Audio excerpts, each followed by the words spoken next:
喺今集開始之前，希望睇緊呢條片嘅朋友，你可以用1-2秒嘅時間嚟訂閱我哋嘅頻道，以作對我哋嘅支持。各位可能又到咗長毛教室啦，畫面上面有一條豬肋骨啦，咁好明顯我哋今集係做豬肋骨嘅。今集我哋做慢煮豬肋骨。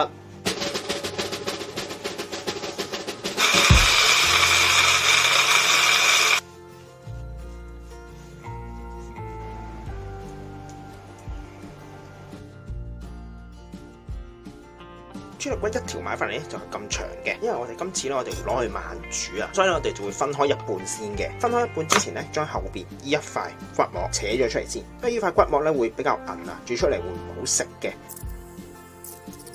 全部骨膜冇晒啦，之後我哋就喺中間將佢一分為二，跟住咧我哋就會處理醃料，就有西子、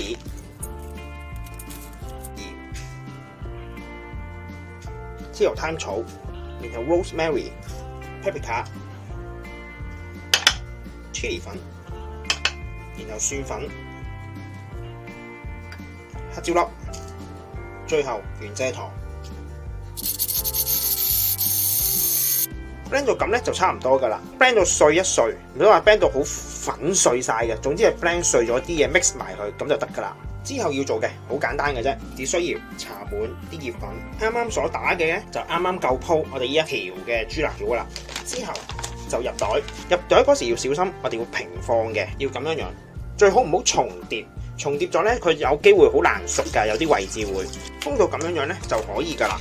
但係如果用真空機嘅話咧，有一樣嘢要留意嘅，就係通常我自己就會封2次嘅。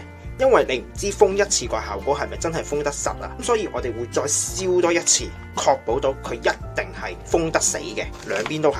我自己經驗就試過幾次，以為佢封死咗，但係其實佢入邊仲有少少窿仔，你唔知道，佢可能有時啲膠重疊咗，你唔知啊。到最後你燒完佢成個包入晒水，就變咗水煮肉噶啦。你就會用65度去慢煮最少24小時嘅，水溫就夠嘅時候咧，擺我哋嘅豬肋骨落去。可能有人就講，使唔使24個鐘咁長啊？咁樣樣，因為其實喺一個恒定嘅溫度裏邊煮佢嘅時間越長咧，煮出嚟嘅食物咧係會更加腍，個味道係更加濃郁。就係 sous vide 嘅原理啦。曾經喺餐廳嗰時試過係煮72個鐘嘅，有嘢係要 sous vide，所以其實24個鐘唔算長噶啦。通常我哋做餐廳嗰時咧，都成日都係嗰句噶啦，食好嘢係要時間等嘅，唔急得嘅。就已經24個鐘啦，咁我哋就攞翻出嚟，先擺落去凍水嗰度，等佢冷一冷卻。跟住咧，我哋就會將呢個 pork rib 嘅汁倒翻晒出嚟。跟住我哋就會將 BBQ 醬搽落 pork rib 嗰度嘅。然後我哋就會入焗爐燒一燒個面，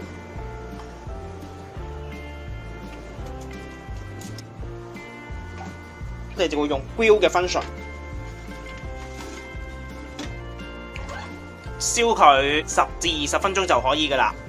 喺隻豬燒緊嘅時候咧，我哋就用翻頭先嘅汁，然後加我哋煮嘅 barbecue sauce。mix 埋去，然後煮一煮，咁就會成為咗我哋一陣間點豬嘅醬啦。豬至微滾就可以噶啦。點豬醬咧就咁樣樣就完成咗噶，等佢凍翻先。豬仔骨就得啦，咁可以攞出嚟啦。咁而家焗咗佢20分鐘啦，已經。表面都乾噶啦，開始再燶燶地咧，咁我哋就可以選擇再焗耐少少。可以俾大家睇一睇嘅，呢一邊呢塊咧，我哋就燒咗佢大概20分鐘。而喺呢邊呢塊咧比較乾嘅個面，有啲焦焦地，咁我哋就大概燒咗半個鐘嘅，視乎翻你想要咩效果咯。咁如果可能我想要 juicy 啲多啲汁嘅，咁可以20分鐘；想要焦焦地個面，就可能要燒佢半個鐘啦。俾大家睇一睇個效果。而家係嚿肉係好腍嘅。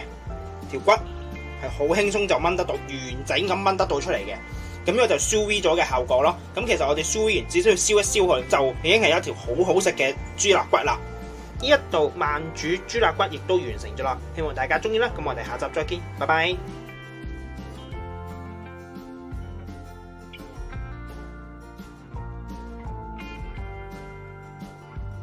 今集亦都差唔多啦，多謝各位嘅收睇。詳細嘅食譜我哋會 post 喺 Facebook 專頁嗰度，有興趣嘅話各位可以上去查閱。另外如果中意我哋頻道嘅話，希望你哋可以訂閱我哋嘅頻道，以作對我哋嘅支持。希望大家中意啦，我哋下集再見，拜拜。